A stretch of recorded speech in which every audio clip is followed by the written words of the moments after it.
మాకు జగన్మోహన్ రెడ్డి గారిని ఎదిరించే దమ్ము లేదు, ధైర్యం లేదు, క్యాండిడేట్లు కూడా 175 ప్లేస్లో లేరని. సింగిల్గా పెట్టుకోవడానికి లేదు, వీళ్ళు గుంపులుగా కలిసి వచ్చినా కూడా సీట్లు పెట్టుకోవడానికి 175 మంది దొరక్క గోతికాడ గుంట నక్కలాగా వైఎస్ఆర్ కాంగ్రెస్ పార్టీలో ఎవరినైనా మార్చితే,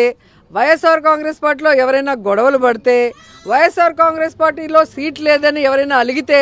వాళ్ళని నయానో భయానో మరి ఏదో విధంగా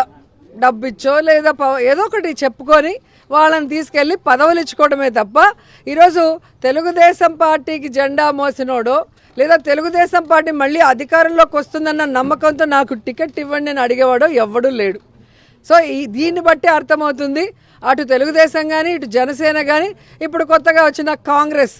కొత్త లీడర్తో కొత్త కృష్ణుడితో వస్తున్న కాంగ్రెస్ అయినా వీళ్ళెవ్వరికీ కూడా జగన్ గారిని ఎదుర్కొనే దమ్ము లేదు, క్యాండిడేట్లు పెట్టే ధైర్యము లేదు.